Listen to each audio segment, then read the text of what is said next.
Welcome to the Northwoods Kindred podcast. I'm Skogel, Gija of the Northwoods. And I'm Bodvarr, Chieftain and Gothi. This is episode 39. Getting close to 40. So what we were talking about in last week is we're talking about solitary practitioners and getting started on the path. Mm-hmm. So we went into a little bit of detail. We went kind of deep in the weeds on a lot of that stuff, and we're probably going to do that again. So if you're not used to us by now, just know that we'll start on a topic and we will go way out in left field, probably offending you, but it's not intentional. We're just getting all the stuff out, you know? Like, this is just how it is. So we're from a different generation. We're from a different time. Gen X, what? What? Gen X, we don't care, man. Skål. Yes, drinking from the hose. In days of yore, youth was born, sturdy strength of the stock of gods. At the edge of the earth, Eden maids 9 give birth and suckle to the brightest of the gods.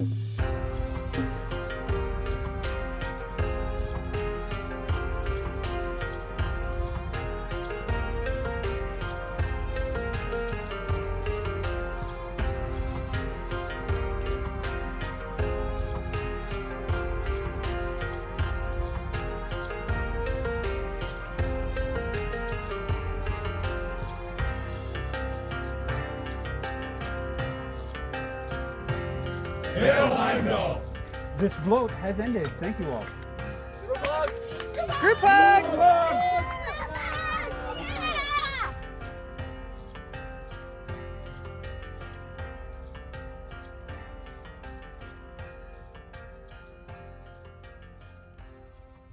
Now we just basically changed the whole conversation. Yep. Now everybody thinks that Gen X drinking from the hose means having a beer. It's all right. Yeah. Yes. That's what it means. Yep. That's what it means. All right, back on track. We're not back on it. We're never on track. Okay. So we were talking about essentially getting started in the practice and a lot of the differences between what, the resources and things that you have now versus what we have. We had to like snipe books on eBay, but now you can just kind of like download them for free. Ebooks. Like, I would have never thought of that. Oh, ebooks are amazing too. So one of the coolest things that I discovered was if I go buy an ebook on Amazon or whatever, is in most cases, if it's not just like a photocopied page, but if it's actually a scanned in page with real legitimate, document or whatever, then you can just search a keyword, right? So if you want to know what a boli is, type in boli and see all the different places in the lore where it was used, Yeah. or what it was made of or anything like that. It's really cool to do keyword searches if you're looking for a topic. Like it's like, oh, hey, Gothi Bodvarr, we just had a baby. We want to do a naming. When can we do that? And it's like, khakis? But I can just go to the book and I type in naming ceremony. Oh, that leads me to Asatru. Okay, Asatru. And I just start doing research like that. And it's just really cool. The key is to have the right books, Do you remember way back when we were teenagers, how you searched for books? You just went to the library and went through the card catalog. Use the Dewey Decimal System. like, yeah. But the library didn't actually have a lot of really good Norse culture books. It had some history books and stuff. They didn't. I used to skip school and then go hang out at the library. And I didn't hang out at the library like a homeless person and just like sleep in a booth somewhere and use their restroom. I went to the library and I checked out books and I read books the whole time. I would skip school and go hang out at the library. Let me know, put in the did you do the same thing? Is that even a thing anymore? Do people skip school and go to the library? But I spent most of my time. I would skip school and it was like miles. I had to walk miles to get to the library. It was a good library too. Yeah. I'd skip school. I'd go to the library. I'd spend all day in the library. Maybe I'd study a little bit about what was going on in school just so I could go back, ace the test, get an A, and not have to show up to class. And because I was pretty disruptive. And give a big ol' to the principal. I was pretty disruptive. Yeah, you were. So you were so bad. In a lot of cases, my teachers were like, if you can pass the tests and not come to my class, I will fucking not care. Like, just don't come to the class and pass the test and you're good to go. That's how I got through high school. I didn't hardly ever go to school. I just went to the library and hung out, and then when it came test time, I'd show up and do my test and go home, and nobody ever had an issue with that. So different times. Gen X. What? Anyway, I don't know if anybody does that anymore, but it'd be cool if they did. Mm-hmm. But everything's digital now, so you don't even have to go to the library. You can literally just go to the Starbucks. You can go to your couch. Yeah, and just hang out and just. Well, I mean, you can go to school online now too, so that would have been cool. Mm-hmm. I would have definitely taken that. Oh yeah, me too. If I could have gone to school online, Yeah, not have to deal with all the assholes. Neither you or Yeah. I didn't have any interest in social No. relationships at school. We would have just flipped up. Well, I don't know. Did you have a computer? I didn't have a computer. No, we didn't have a computer until, oh man, our second kid. Yeah, we didn't have a computer until we were long married and in the Marines. Yeah, Huh? yeah. So that wouldn't have happened. No. Wouldn't have been no online school. I mean, we had computers at school, but all you could really do on them was play Oregon Trail. Yeah, Oregon Trail. I don't remember doing anything else on a computer but Oregon Trail. Nope. No. Yeah, whatever. I guess we missed the computer boom. We could have been programmers at that point. We could have been. Remember we were learning how to write code? You'd learn how to program. Vaguely, yeah. At school. You learn how to program a little bit of code. Yeah. I don't remember what it did. It was like added up 4 and 4 or something. You know what I mean? Or it was the little Pong game. Boom, boom. Yeah, but you got to write the code for it. Yeah. The little balls. Boom, boom, Yeah. boom, boom. You just. I remember that. Yeah. Yeah. That and Oregon Trail. Those were the That two. and Oregon Trail, yeah. I don't even remember the rules. Whatever. Forget that game. I know you always died of dysentery. Always, yeah. Died of Like- dysentery. It's the only way you pretty much died. That or like a cougar attack, I think. Yeah. I don't know. They have no idea what we're talking about right They now. don't know. We're They don't so care. dating ourselves. We are. Gen X. What? That's going to be like the Okay. theme of this episode. Moving on. Okay, so we're talking about starting Asatru, and this is like -2 on that quest Mm-hmm. for getting into Asatru. Talking about winters, Mm-hmm. you know, sometimes you're just not into it, and you don't have to be. And I think that might be one of our holdovers, one of the things we have to unlearn from Christianity, because it doesn't matter if you're into it. You're going to church, right? Right. Oh, you're not feeling the Jesus today? Show up or roll up, fool. You know what I mean? Like, you better show up and you better put $5 in that basket. So, Yeah. you know, Or and if you're a you'll- kid, I will yeah. drag you there by your hair. yeah, You yeah, know. or beat you with a stick. Yep. That Yep. happened. A lot. So, yeah. So you better feel the Jesus. Oh, I felt the Jesus. We don't have to feel the Jesus. If you're not into it, just let it go. Yeah. So- Take a break. There are times when, especially so the summers are those, like we said, they're those exciting times when you're learning new things.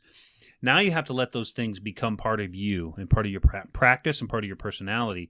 You can't just constantly be taking in new things like a freaking amusement park forever, Right. where everything's an exciting ride. There's a time where you have to sit back and reflect on it. Even if you go to the amusement park for the day, there's a time where you're going to go sit down and have a hamburger and drink a soda and be like, wow, I really like Yeah, that and ride. And you put You know? certain things in place. It's like, Yeah. you know, I bought all this stuff and now it's time to put it in my closet where it belongs. Yeah, well, I mean, while you're still at the park. Well, yeah. Even then, you're sitting down, you take a break. You got to take a break, and you're like, I really liked that Twister ride. We should do that one again, and we should hit that rickety ass wooden one more time before we leave. You gotta. There's a time when the excitement has to fade, and you have to sit down and put things into perspective and be like, I need more education on that, and a little bit more on that. You know what I mean? Mhm. I want to know a little bit more about this thing, and sometimes you just have to sit back and let everything fall into place and become your practice. And sometimes And that takes a long time. It does, because for all the things I thought I knew matter of fact 20 years ago, they all changed 15 years ago. And those things that I knew matter of fact, it was undeniable and we'll go to cuffs for it, 15 years ago, have changed 5 years ago. Mm-hmm. So none of this shit is absolute. And there are things that right now I feel to be 100% almost dogmatic for my path. Mhm. 5 or 10 years down the road, they're going to be non-existent. I understand that it's a growth process. It's not one and done. It's not a dogma. It's not like you just read the manual, Do what it says, and you're good to go. It doesn't work like that. You have to learn. You have to evolve. You have to make mistakes. You have to bring things into your practice and make them dogmatic, and then you have to let them go. Yeah. You do dumb shit. Yeah. Yeah. You make stupid mistakes, and it's like, oh, why did I do that? Yeah.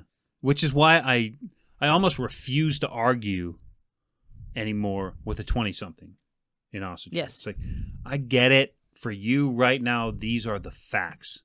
You are 100% invested in it. I am absolutely wrong. I'm an antiquated old man, and these are the facts to you.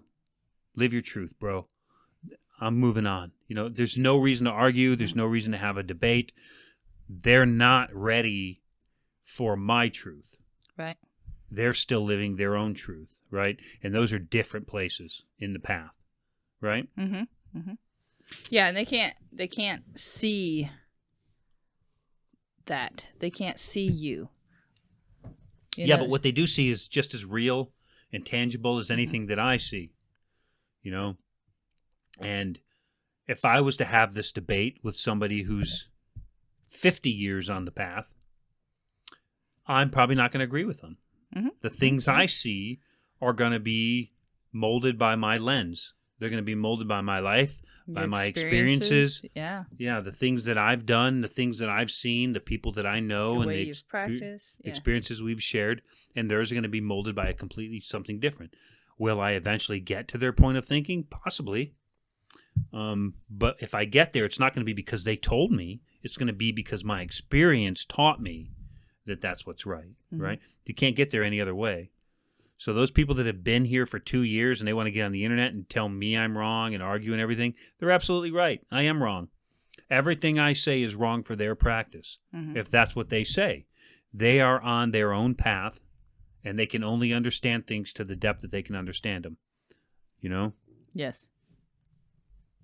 We're living in a different reality, essentially. And I don't take offense to that anymore, but I did at first. Mm-hmm. So that would be probably a big caution I would tell you if you're coming in on the path. I'm not telling you, bite your tongue and don't lip off to people who've been here for 20 years, because a lot of those guys are fucking stupid too. Right? Yes. They're fucking 100%, stupid, and they've had 100%. shitty experiences, or they spent half of it incarcerated or whatever, and it's not relevant to the experiences that people on the outside have had. Right? Right. So everybody's had their own experiences, and just because my truth doesn't align with your truth doesn't mean either one of us is wrong. That took me a long time to learn. So if you can learn it sooner rather than later, you'll be in a good place. Oh. But I think, and this is just me here, I think that the younger generation gets a pretty bad rap about being lazy or stupid or ignorant. They do. And, it really sucks the timeline that they're on right now. Like, they got shafted. They did get shafted, yeah. But I think that they are the younger generation, and I'm talking about essentially our children, right? Mm-hmm. Our kids from the 18 to 30. Right. So if you're younger than that, you're even more shafted, really. But from that range right there, I think that they're a little bit more sensitive to the culture than we were. We very much don't give a fuck. No. And when we start giving a fuck is when we get in trouble. It seems like the only time I ever get in trouble on the internet is if I give a shit about the conversation. If I don't care what you're up to, then I just don't care. And it never turns into an argument, right? Yeah. So that's kind of a Gen-esque rule, I think, is that if we give a fuck about the conversation, there will be conflict. Yes. Yes. Right? So we try to just let it go. But I think that the newer, the younger kid, they're on a different wavelength. Like, these people are... They are, like, we're just now becoming spiritual. Mm-hmm. I firmly believe that people like Agil and Sasha were born spiritual. They're on a different wavelength than us. They're already connected to people that we have to struggle to get connected to people, and they just walk in the room and they're connected. It's different. Yeah. And their children are going to be even more so, to the point where we are just a bunch of just unreasonable dinosaurs. I was going to say cavemen. Yeah, like we're still painting pictures on the wall. Oh. And they're just going to be like blending foreheads together and stuff. They're going to be like, we love you, grandfather. And I would be like, don't you ever! Yeah. Anyway, Weird, but it's a hell of a turn. So generationally, like we had to go through different stages to get to where we're at. Some of them were hard learned, but the playing field right now is a whole different ballgame. Yeah. Like they have oh man, so much information just ready to go. And like if we could have taken the information stage that's going on right now and put that back in the Gen X world, oh man, We probably would have gave up. That's way too much work. Like, where is there room to build a ramp and ride your bicycle off of it? There's no room for that in here. it's true. It's true. We did learn to do a lot of shit by ourselves with nobody to. It's just we figured it out. Most of my life has been molded by, most of my character anyway, has been molded by my pursuit for survival. Yeah. My pursuit for survival was started by me surviving, being left out in the cold, being locked out of my house, walking 20 miles to her house in the middle of winter. Like, there was a lot of things that happened multiple times where I was stuck out overnight in the winter in Michigan. Mm-hmm. You know, for one reason, or usually my own stupid decisions. Yeah. But there's multiple nights where I had to figure out how to get through the night in some pretty dire circumstances. And so what that always did for me when I was younger was it kind of sparked or initiated a, hey, if this is to happen again, what's the best way to get through it? You know, oh, have a lighter in your pocket, know how to make a fire, those kind of things. So that led to me teaching survival at sniper school, running Hell Week, teaching people how to butcher animals, eventually going to survival school and seer instructor school and running my own survival course on the mountain. It was all started by a couple of cold nights alone in the wilderness when I was a child, because we're Gen X and we get locked out or you lose your key, you know. Yeah, you didn't come home when, the streetlights came on. You just got locked out. Yeah. Or, the truth of the matter is there were more than a few times where I didn't even come home for days and nobody looked for me. Yeah. My mom was never like, hey, Dave, where you at? Because she didn't have a way to get home. She didn't know who to call. Yeah, there's no cell phones. Yeah. It's like she'd probably just like, he's just probably staying at Angels, which was probably correct in most cases. But you kind of want your parents to give a shit, right? Yeah, and there were, a few occasions, I'm sure, with your friends. It's like your mom called him. Is Dave there? No, I haven't seen him in days, and yeah. you're just sitting there munching on like some cereal or something. Yeah. Yeah, I'd be like, tell her I'm not here. But I don't know, man, because I'm talking about 16 years old. We live in Jackson, Michigan. Mm-hmm. We would steal a car or borrow one from a friend and go to Detroit to watch a concert. Yes. Spend half the night at fucking Denny's, probably get in a fight, lose a shoe, and limp this car with no gas in it back to Jackson and dump it somewhere, and then walk home. Yeah. With no shoe. All the time, like emergency brake checking it on the highway. Oh, we did that a lot in the ice. Yeah, it's like, I've even drew stuff on the ceiling of the car and lit with it deodorant. on fire Yeah. With underarm deodorant. Yeah. Don't do that. Man, we ruined some cars. Yeah, man. you were. So it's not. This isn't about me being a derelict, degenerate child. It's really about the fact that we had zero supervision, and the hard lessons we learned and the bad things we did really shaped our life going forward. Mm-hmm. So the truth of the matter is, our parents were right when we were children. We needed Jesus. We needed some fucking Jesus because we were out of control. We were out of Gen control. X. So yeah, it was pretty nightmarish. Yeah, the generation. I mean, it sucks. Yeah, they got shafted. Yeah, I feel really bad for them because they get such a bad rap, but yeah, I don't really know how to help them. I don't either. But if you're Asatru, we can help you. Yeah. For one, we have a Discord channel that is very useful for every generation. Mm-hmm. We've got old farts that are older than me. I'm certainly not the oldest fool on our Discord. And we got people that are finding their way in Asatru that still haven't told their parents yet. Yeah, they're 14, 15 years old. Yeah. And so our Discord is very child friendly. Yes, so that's something to remember too. Our Discord does have to be child friendly. We don't use profanity. We're very light on the memes. But we do kind of use profanity a little bit, but in context though, it's not just gratuitous. But that the world uses profanity Mhm, now. Like it's in every movie, video game, everything. But it's not excessive and it's not unusable. It's not. It's an exclamation point. It's not the whole sentence. Yeah. Right. Yeah. Yeah. So we do that, and we try to keep that in mind, and we don't put any sexual stuff on there at all. Mm-mm. It's not discussed. We don't have like a clause. We don't have like a channel for A furries. spicy server. A spicy server. We don't have any of that crap. You could take that stuff somewhere else. It's not relevant to our practice. What else? It's just a great place to connect with other heathens. It is from around the world too. We got people from Estonia to Norway to Denmark to probably Iceland. Can't think of anybody. I know we got some Germans, and Canadians for sure. Yeah, and so many people have actually met up in person, and people are having gatherings together and driving, to a Kindred event. It's for me to see all of this, it's pretty amazing. Knowing There's that been more we than, built this. Yeah, there's been more than one really good, strong that going to outlast us relationship that was been built on the back of the Northwoods Kindred server or other groups and collectives. These people are in contact with each other because of us and the server and the care that we put into it, because we do care about the people on there and how people are treated. Like you don't get to come in there and just be a dick. Yeah, we handle that stuff pretty quickly, and our mods are great at it. And we have a pretty large server, but we only got a couple mods, but they got their shit together. Mm-hmm. And there's probably 24 hours a day. There's one of them's on it.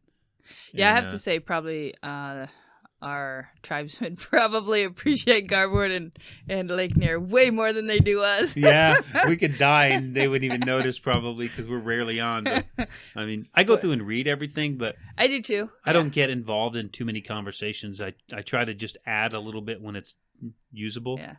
But I love reading our moderators' interaction with their tribesmen. They're so great. Yeah, so great. They're 100% invested, and that's where all their dedication and thought goes into. Yeah, where you and I are running, and we take care of them too. Like we're not like a regular Discord. Like we send our mods gifts and like real gifts, stuff we've made, and we like really try to take care of them and show them how much we love them and appreciate their effort, and that's community. Uh-huh. And while even though that community and that interaction is 90% online, it's still real.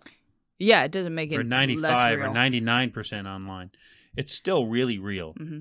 And those connections that they're making with each other are real. Mm-hmm. And the connections that we've made with people, like Fox and Gunner and of course Garboard and Lake Near and Hootie, and Ivar, and I don't know. I can go on. I know. I mean, those relationships are realer than most of our blood relationships. Yeah. Yeah, for sure. And I mean, in a sense, that's really, really sad. It's you think about it, sad for us, but it's the same situation for them too. It's realer to them than most of their blood relationship it's too. Like we are a world of loners, and we just managed to build this cave that everybody can go hide out in and share their meat. Well, you forget too. You see all these sitcoms on TV about all these loving families, they're doing all these holidays, and everybody's there for each other and stuff. But it's not like that in real life. Mm-mm. Like those are the ones that are out to get you. Yeah. Like they're trying to clear the gene pool, so they're the only one, Yeah. In a lot of cases, those that you're related to have the biggest axe to grind, right? Yes. Yeah. So, it's totally a Hunger Games. Hunger Games. Woo! Hunger Games in Thanksgiving Hunger Games. Your family. Yeah. So, okay, what we got next? We're going to talk about incorporating your practice into your daily routine. Huh. Yeah, that's one of the next things, because that's one of the questions we get the most from the newer pagans is like, how do I do this daily? How do I make Asatru or Norse paganism or Norse animism my lifestyle, not just my religious practice? Because as we know with a lot of Christians, it's like a Sunday, you put on your Sunday's best, you go drop $5 in the basket, you eat your vanilla wafer, you're good for the week. You're good. You can go be a fucking scumbag for the whole week and then just show back up on church on Sunday and you're golden. We don't live like that. We don't have salvation. You make a mistake or you do an intentional harm and you have to pay that. That's going to come out because that's the law. So we can do various dedications in order, you can do things. A lot of people like to light a candle or do stuff like that. We had mentioned in the last podcast, we had talked about patrons and stuff. I always just try to especially when tough decisions come up, is I always go back to what would Tyr do? So I always try to think about what would Tyr do if he is the epitome of honor and commitment and service. What would he do in this situation? Would he complain or would he just work? Right. Would he get it done or would he just help that person? You know what I mean? That's what I look to, is I look to the gods for an example, and that's how I kind of incorporate them into my day. There's other things you can do, I mean, I've more than many times walked out back at work to dump the trash or something and seen a raven and been like, hey, buddy, tell Odin I said hi. Just keeping them in your thoughts just that much. Yeah. What does a Christian think when he sees a raven? Soul chicken. What does he think? I mean, I don't know what he thinks. Just some dirty carnivore bird. Yeah. Yeah. Well, I know one of the things I like to do, and it's not really daily, but and it's not really an offering. It just puts in my head the gods. And I do light an incense. Usually it's a little stick or a cone incense. It's not your incense where it's filling the room. Yeah. But I just kind of put it on my horg and I just light it, and I have that musical box representation of Freya. And to me, it's Freya. She's dancing and she's young and she's fresh and she's beautiful and sexy. And it's a music box, and I wind it up. And it starts, it starts playing the music, and it's almost like I'm winding it up to let her know, hey, here's some incense for you to enjoy. Mm-hmm. It's not the incense; it's hey, knock knock. Here's something. I thought you would appreciate this. And oh yeah, that's cool. So yeah, and then usually I do the whole ritual bathing of the incense, because that's something that's just cleansing. Yeah. And I learned that from you, bathing at the campfire. Yeah. So it's something you do. Well, I don't do a lot now because we do so much. It's not like the gods are ever too far from my mind. Right. I'm always planning the next video, planning the next leaflet or handout, so there's always something that's milling over in my mind. So they're always on my mind. But I can talk about some of the things I've done when I was removed from community, like in the Marine Corps or on deployment, or this might actually be applicable to people who are incarcerated, who are looking for ways to connect with the gods without having a Gothi. So, well, let's talk about incarcerated Asatru for a minute. Okay. Right? And then we'll kind of do some more of the daily practice stuff. There's a lot of people who find Asatru through the prison system. Right? Right. And some of the Asatru groups that we don't necessarily like have made a fair amount of money by going in and preaching to the prison system. Oh, yeah. Boatloads of money. Because it pays well to go preach to the convicts and get your message out. And since they're in a world that is very much polarized, racially polarized, okay, you keep to your own, then it's real easy to sell that agenda, that culturally exclusive agenda of Norse paganism is for white European descendant. You know what I mean? Mm-hmm. It's real easy to sell that to a group of white people, that are incarcerated and don't have any other resources, right? You tell them that that's the way it is, and they're like, yeah, that aligns with our fucking bullshit situation, so let's play, right? Yeah. That's how we're staying alive right now. Yeah. And, well, not we, but they. Well, yeah, yeah. And Whoa. Whoa. So, but I got some calls earlier on when we first started coming out a little bit and doing our channel. I would get a call occasionally from a person who had just recently gotten out of prison. They're like, listen, I didn't buy that stuff, but I had to play the game. And I'm like, I understand that. So what's your question? Well, I want to start a Kindred, but I don't want to bring any of that stuff with it. How do I do that? And so I would walk them through some of that stuff, and we would talk for a while, and sometimes they would call me or email me, and eventually they just kind of made their own distance, so I guess they figured it out, right? Mm-hmm. But I know that not everybody that comes out of that situation brings that shit with them, right? Yes. In a lot of cases, you do what you have to do to survive. So the reason I'm prefacing all that is I know that not everybody that comes out of a prison ministry is a bad dude who's going to end up into the white powerhouse of the Asatru side. You know what I mean? Mm-hmm. I know that that's not the case. It's not 100%. It's probably, if anything, it's probably 45% of them stay on the shitty side, and the rest of them either ignore it completely or come over to the, to the more inclusive side, Mm-hmm. right? Well, I would say, in those early days when you were taking some of the phone calls from those that got out, those seem to be teachable moments for you. Like you had a lot of understanding and compassion and growth, because we all know that sometimes they don't deserve to go there, and then sometimes they do. And you mean go to prison? Yeah. Yeah. And so, you have to take each person's separately. Yeah. You can't group them all into that one book. It's a hard game to play because in a lot of cases you also have to know that some of them manipulate without even knowledge that they're manipulating. Yes. So that's the life of a but the life of a hustler. But you don't have to be a convict to do that either. No, you don't. Yeah. I mean, let's talk about that blonde lady. Yeah. Huh? Let's talk about that blonde lady on TikTok. Oh yeah. Well, that was a grifter. That's a little different. So, but no. Yeah, some people are just natural hustlers. Yes, 100%. And it's easy to get pulled into that because you want to help. And it's like, oh, this is an opportunity for me to help somebody, but essentially I'm just being hustled. Yeah. I even know the first guy I talked to that came out of prison, I did not know he was a prisoner. He had contacted me on TikTok, and he's like, yeah, Gothi, I want to talk to you. I want to start a Kindred, and I don't know what I'm doing, but I've had some bad experiences in the past, and I don't want to bring those into my Kindred.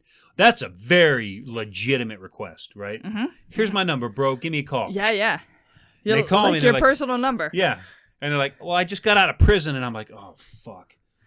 What do you mean you just got out? What did you? I didn't ask what they did. I never asked what they did. Yeah. That's not my business. Yeah. If they want to tell me what they did, fine. But I never asked what they did. I'm more concerned about what they do going forward, right? You're out of prison. Yeah. So. I mean, paid your debt.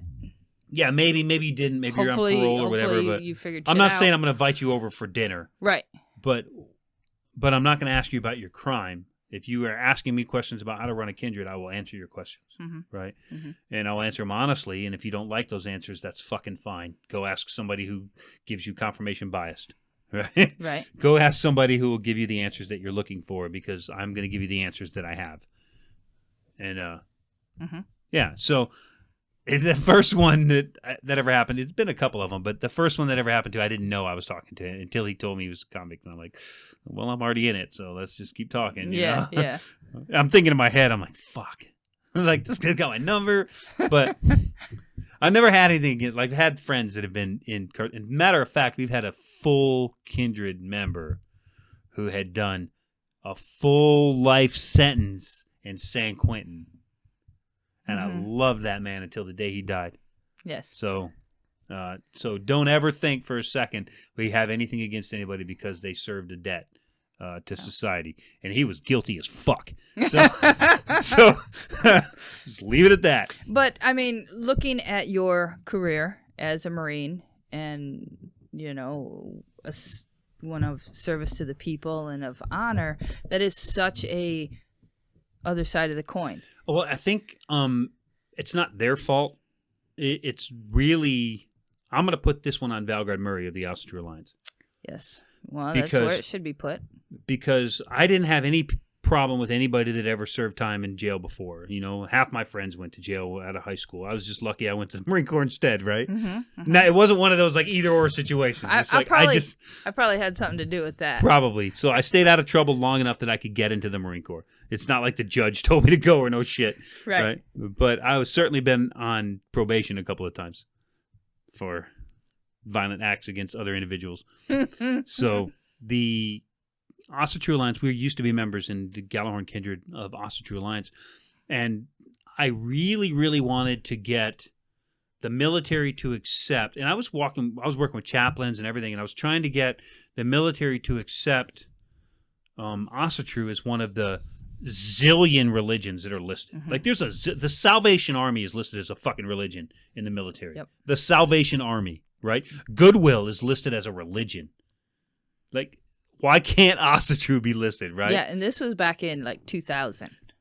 Like, yeah, maybe even earlier than that. But... No, because it was, because we met Hawken with. Oh yeah. So it would have been around that time frame. Yes. Yeah. It's not. I mean, I've been thinking about it beforehand. The rest of my career. Yeah, you just had this opportunity. I had the resources. I had this is Valgard Murray. He's the leader of the Asatru Alliance. This is one of the biggest organizations in this whole country, right? Right. So I talked to Valgard, and I was like, Valgard, they need this paperwork. And from what I understand, it's the same paperwork that you would submit to a prison for ministry. I need to submit this paperwork to the Chaplain Corps to get Asatru recognized on Camp Pendleton so that we can start working through having actual services for our people. And I had Gothi Hawken and Thorin Alsfarin, our Vidki, were more than willing. Thorin was a retired warrant officer from the Navy. He was more than willing to come down and be a chaplain and do these services for us. So I had everything lined up, but all I needed paperwork. I needed documentation. I needed something to tell the military that this was real, right? And he wouldn't give it to me. And the reason he wouldn't give it to me is because the prison ministry pays him, and I didn't have the ability to get him paid for this paperwork. And I didn't have, at the time, I could do it now easily, but I didn't have the knowledge of Asatru because we just came on the public scene. Yep. And I didn't have the knowledge of the paperwork and 501c3 and all the other stuff that was necessary in order to get this thing done right. But he had all he had to do was hand me a binder and be like, here you go, Bodvarr, go make it happen. We got your back. And he didn't. But at the same time, when I was going through this struggle with him, he was inviting people who had just recently gotten out of prison. So first thing you got to understand. Out of prison. Like fresh. So I know, but I got to give a little bit of. Yep. Go for it. Okay. So the first thing you got to understand is AFA is like an alliance of independent members. You join the AFA, the Asatru Folk Assembly, as an independent person. And then you pay your dues, and they take your money, and eventually you figure out they're full of shit, and you go away. Right. The alliance isn't like that. You can't join as a member to the alliance. You have to be in an alliance kindred, and kindreds go through a 2-year process to become a voting kindred of the alliance. Right. Yes. Gallahorn Kindred was a part of the alliance, and he invited individual people who had just gotten out of prison to an alliance gathering. They were not affiliated with any kindred. They were not sponsored by any kindred except possibly Arizona Kindred, his kindred. Right. Right. But they didn't have any stake in any of this. They just recently got out of prison, and Valgard was their preacher in the incarcerated place, so he gave them access to our gathering. And I'm like, Valgard, I'm not comfortable with this. He just got out of prison. What did he fucking do? What did he go to jail for? I have my wife, my pretty little wife running around here, and all my little children, and all my kinsmen and their children. I have a lot of people here that I'm responsible for. What did this fucker do? And why is he here if he's not a member of any of our kindreds? That's none of your fucking business. And I was like, well, fuck you. I'm out of this bullshit. We packed our shit up and we quit the alliance. That's where it was for us. Could have been a nice guy. It could have all been solved with a little bit of a conversation. And it wasn't about him being out of prison. It was about the fact that my wife I don't know what he was in jail for, but he could pin her behind. We're in a freaking campsite in the middle of Arizona mountains, You could hear elk bugling in the background. Yeah, I mean, I think the closest town with a hotel room was 30 miles away. Yeah, so it was not an ideal situation. And that, I think, because our life is nothing but a series of events that shape how we think about things. That's all it is, right? Yeah. So I think one of those events probably had a pretty hefty shaping on how I felt about people coming out of prison. And then I held on to that. But then all of a sudden I get ambushed by this guy on the phone, and he was a really cool guy. Mm-hmm. And we talked for a long time. And I talked to him a few times after that, and we talked about how to build a Kindred and not bring this prison ministry stuff outside the system. And that worked out really well, I think, for him and for me, because it got to change my attitude about people who are incarcerated. And now I've got other friends. We've got friends even on TikTok with their own channel. I won't mention them, but certainly have done some time and had some setbacks in their life, right? Mm-hmm. That we talk to occasionally, either on the phone or through text. And it's a whole different attitude about the whole thing, right? Yeah. Well, one of the words that comes to mind is we were soured with the prison system. Yeah, that makes sense, yeah. Because before it wasn't that big of a deal to us. We never really. Yeah, I mean, you got to understand. My mom was a prison guard. Mm-hmm. Yeah, I mean, I used to bring, when you were off to boot camp, I would bring our brand new baby to the prison system and have lunch at midnight with your mom. Yeah, so I could have a relationship with her. And she had friends that were prisoners. Like they'd get out of prison and we've had people get out of prison and come to dinner at our house. But like there was no line like that, But you were so stonewalled with him not giving you the paperwork. Mm-hmm. You couldn't move any more forward. You were stuck. There was nobody else because the only other person was the AFA. Yeah, and I wasn't willing to do that. Nope. Because from day one, I saw through McNallen's bullshit, and he knew it. So those were the only two organizations back then that the military would have even looked at. Currently. So frustrating because it wouldn't have taken anything away from the prison system. No, it wouldn't have taken anything away from anybody. It wouldn't have taken anything away from him. It would have made the Asatru community stronger, and it would have given the Alliance a very strong place where it would have had relevancy going forward into the future. What it did was the fact Valgard Murray wouldn't let anything go. He had to hold on to everything so tight. Even if he made somebody else Alherias Gothi, which he did, he tried to do with Vince. Well, in name only. Yeah, name only. Name only. Alheriar's puppet. Yeah. He tried to do it with Vince. He tried to do it with Hawken. Mm-hmm. Neither one of them would be puppeted. And then I think Kohler took over. I don't know how that went because we were gone at that point. So I'm not going to say that Kohler was a puppet. I'm not going to say anything about that. I just know that time period kind of soured and made us a little bit bitter towards the prison system. But in the past couple of years since we've come out online and you have been approached by not only ex-cons, but currently incarcerated people right now. Yes, I'm currently incarcerated. So, but I don't want contact with them. I'll talk with their chaplain, but I won't talk with them because there's a reciprocity that I don't want to be involved in. Mm-hmm. I don't want anybody to feel like they did me some kind of a favor and that I owe him one, Right, but you do have a little bit more understanding and compassion and growth. I do. Towards that community because it is a community. It is, yeah. Yeah. Yeah, for sure. It's just it's like your community's over here.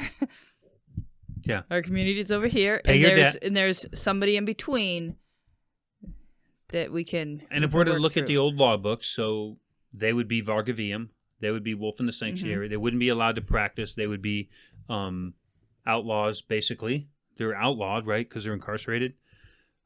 So they've obviously broke some law, and there was been a trial, and there was adjudicated against their plea, right? So whether they're guilty or not, they're still outlawed. And by old laws, they would have been outlawed, and outlaws can't worship in temple, which means you don't get to be among the folk until your outlawry is over, right? Right. You are allowed to go into the forest with a bunch of other outlaws and worship the gods however you want, which means you have your prison ministry. But you don't get to come back into the town with everybody else until you've earned your place. You paid your debt. Okay, so I have two questions on this. So once they get out and they've paid their debt, does that mean the slate is wiped clean? I don't know that it is.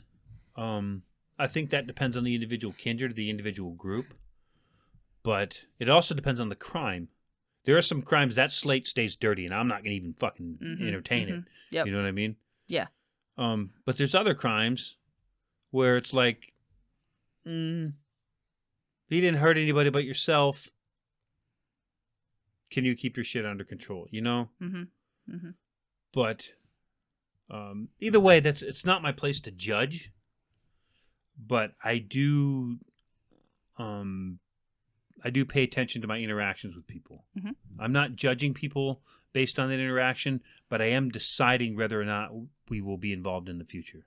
Okay. So I'm not saying you're a bad person because I don't like what you did. That's my standards imposed on you. But I'm saying that I cannot agree to live in the same world that you live in with the standards that you have for how to treat people or how to react. You know what I mean? Okay, that's valid. Yeah, So yeah. I'm allowed to decide whether or not I want to associate with people. I'm not allowed to judge them for the decisions that they make, right?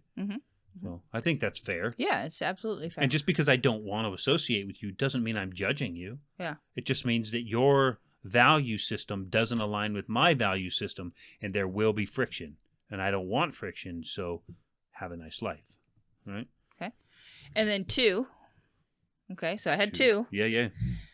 So we started in on this whole thing because we were talking about daily practices, and one of the things was, if you're incarcerated, what are some of the things you can do? Yeah. Because even though they are Vargavium, we are in the modern day. We are not thousands of years ago. Right.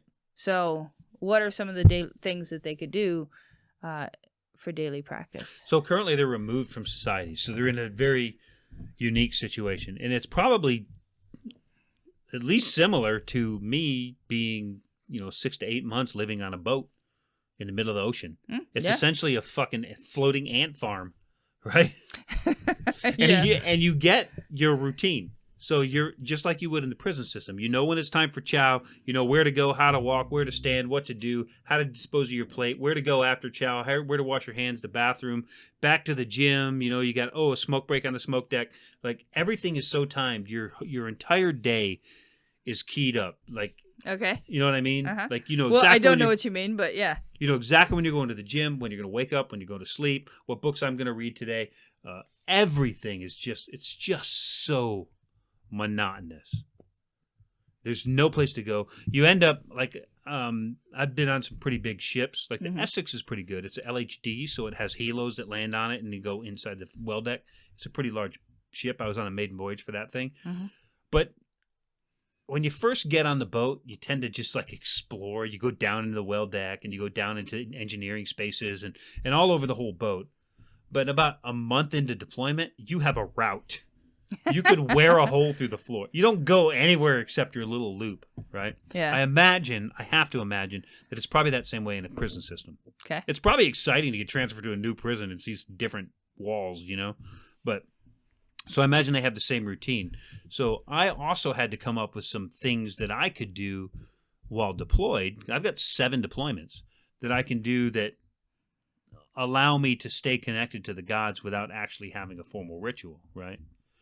One of the things, I think probably one of the most profound things that I did was at my meal. So we have the segmented trays, very much like a prisoner would have. And I take one little bite or one little morsel of each piece of whatever food is on my plate and put it off in the corner. That's my sacrifice. Every single meal, I would take that one little piece of everything and put it off the side, whether it was the dessert or the main meal, whether I liked it or didn't.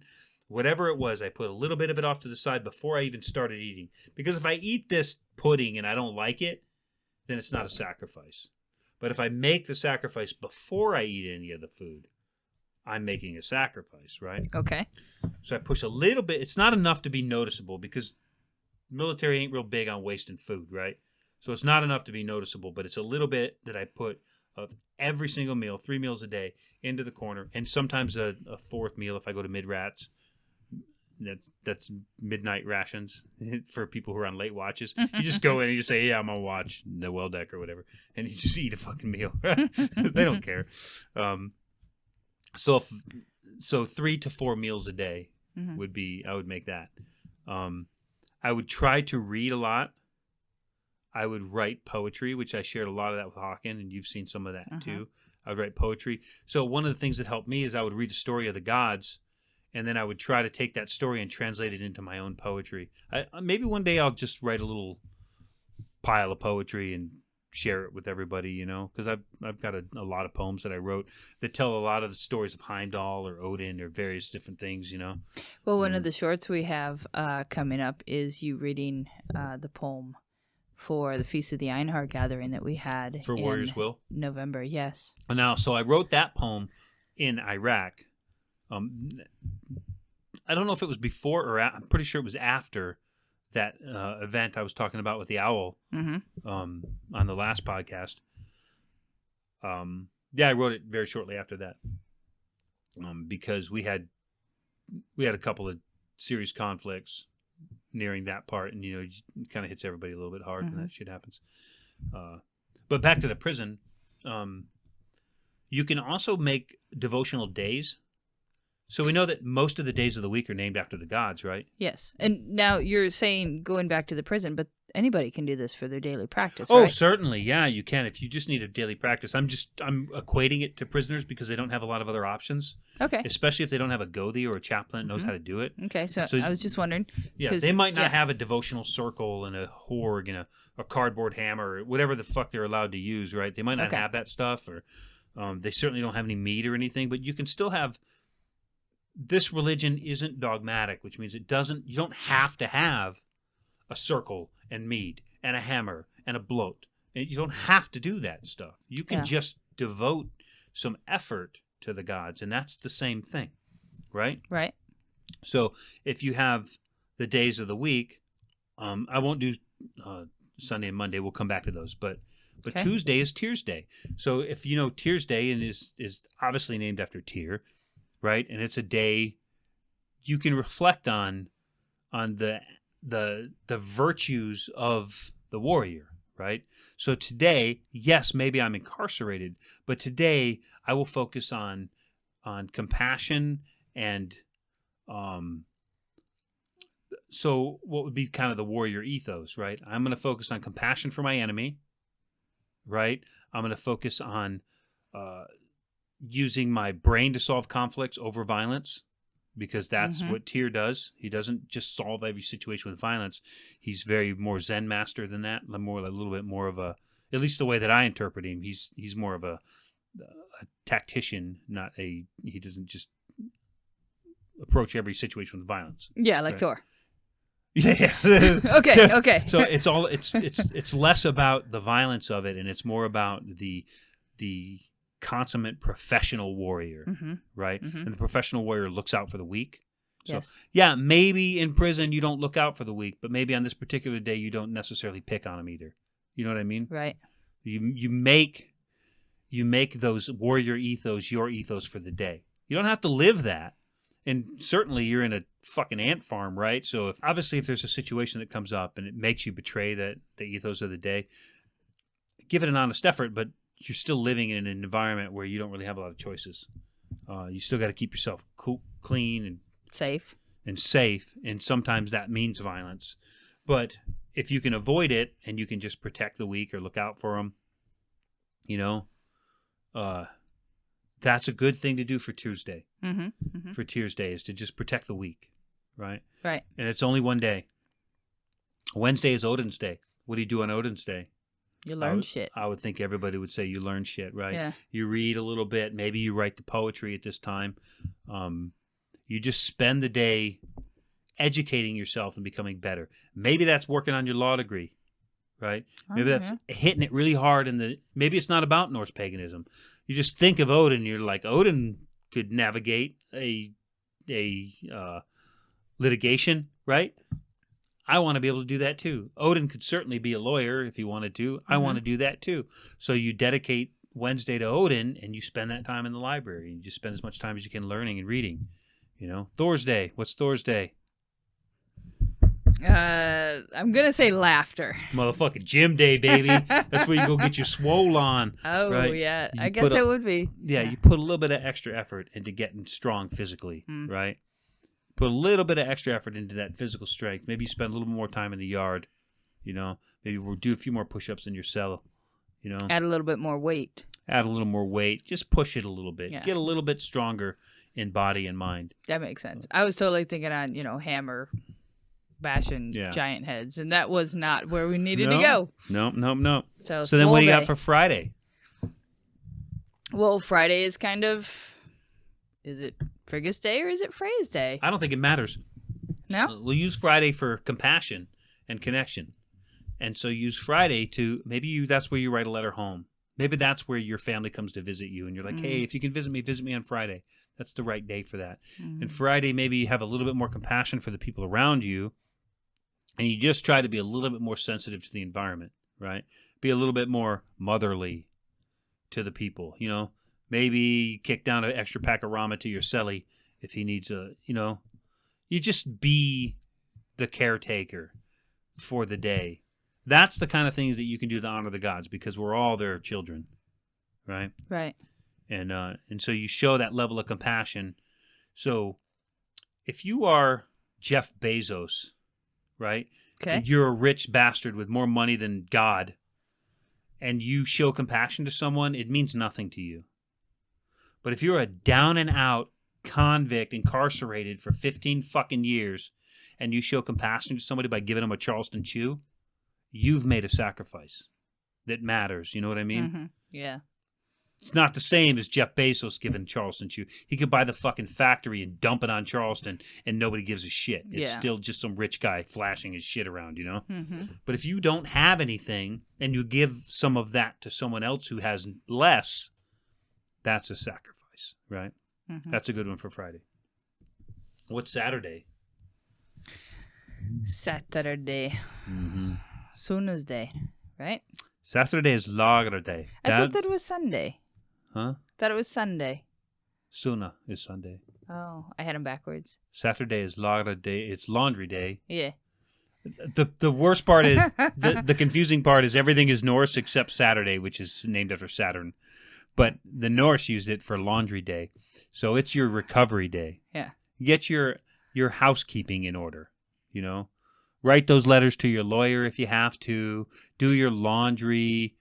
Clean your cell. You know what I mean? Do the mundane domestic tasks that make your life easier for the week coming up. Get the stuff out of the way, And so these are the next two. This is why I pushed them to the last. We have Sunday and Monday. Sunadagar and Munadagar. So Sunday is a day of light. So I would use Sunday anytime you can to meditate on your own goodness, right? Meditate on your light, on your bright stuff, on the things that make you happy and whole, right? Don't think about the darkness that put you where you're at. Don't think about the shitty things that you've done in your life. Leave that stuff. And just think about, I'm a good person. I want to help people when I get out of this shitty situation. And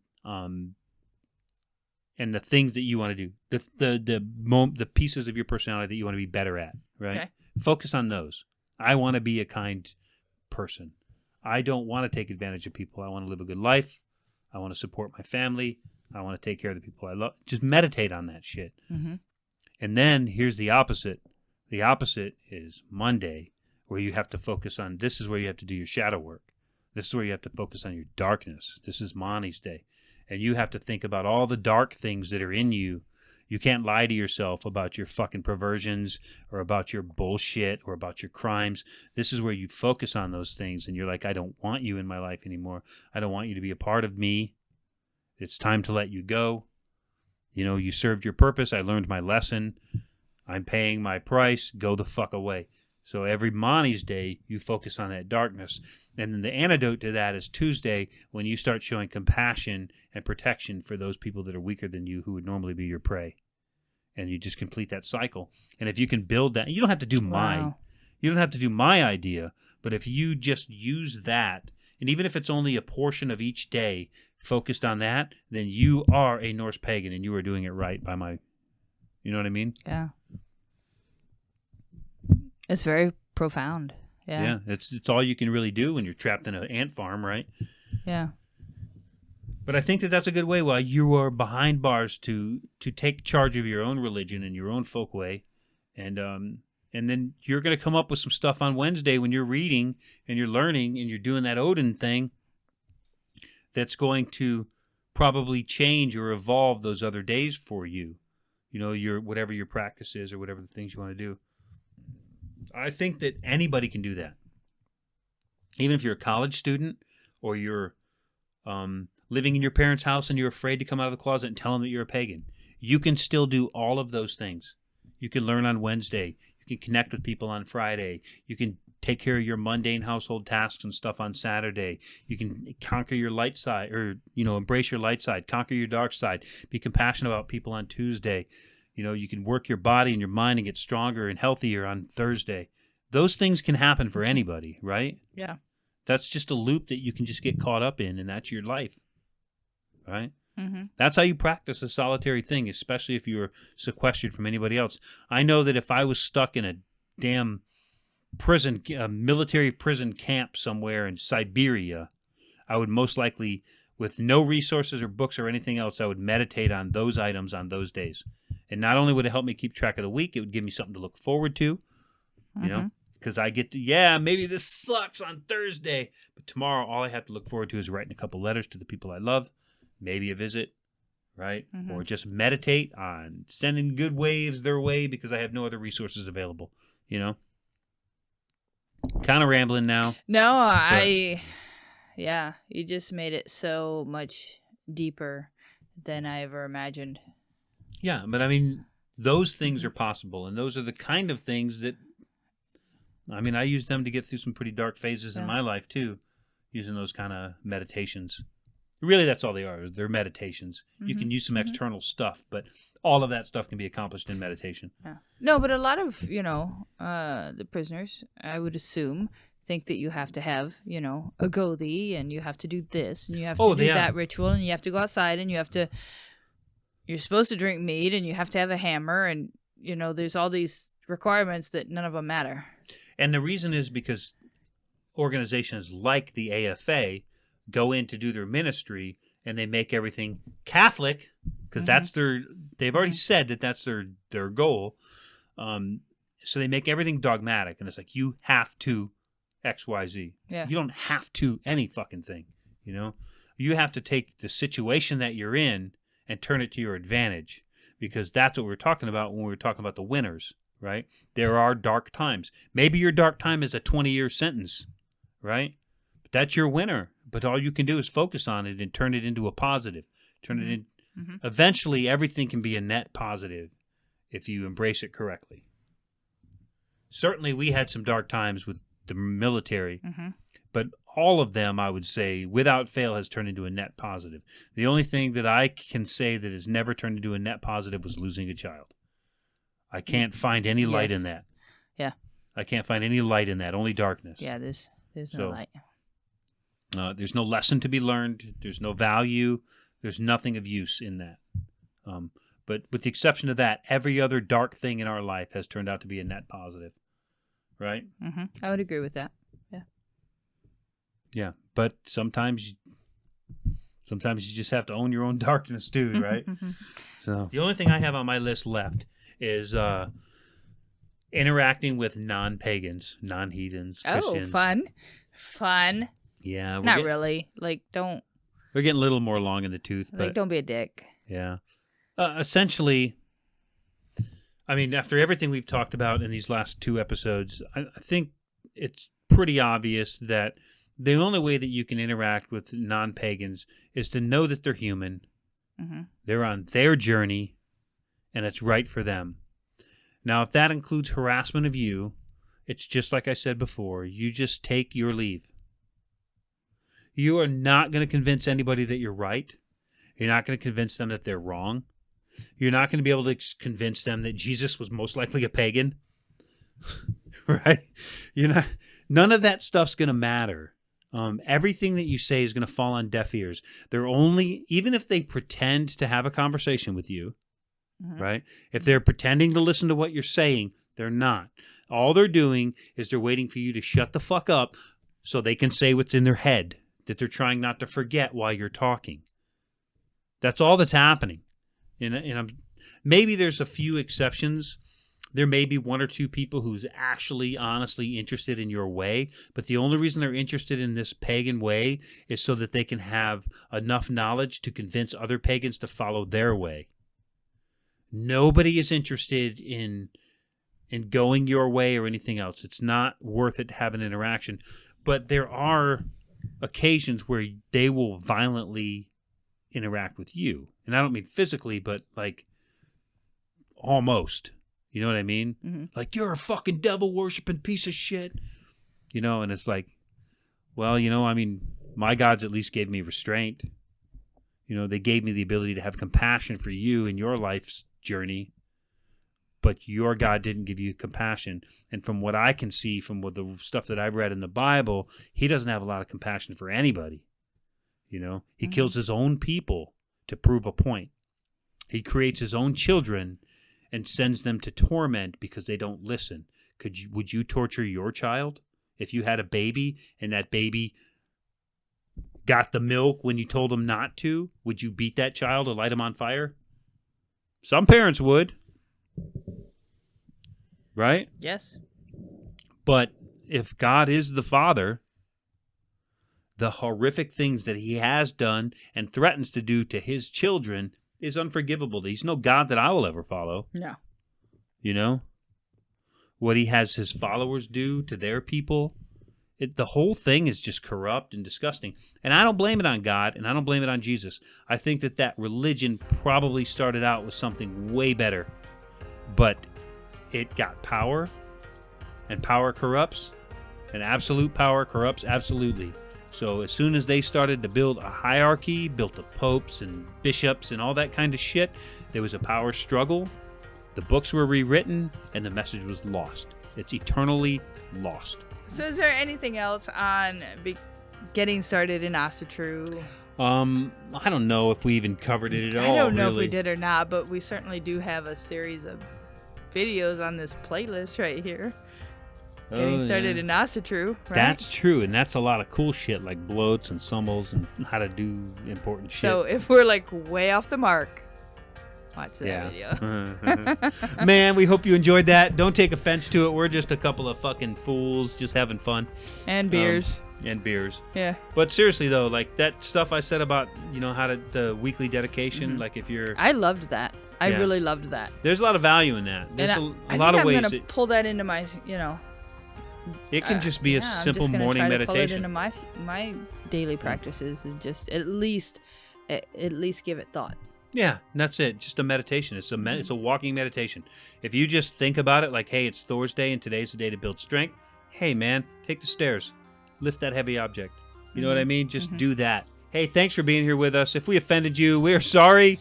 Sorry. So sorry. No, we're not sorry. Whatever. Sorry. We just do what we do because what, Gen X? Anyway, a lot of fun. Hope you got something valuable out of this. We'll try to bring you something of worth next week. I think we gave him some worth. I think there's some worth. If nothing else, there's entertainment here, right? Yeah, we definitely entertain them on their boring-ass drive to work. Yep. So. All right. With that, we love you.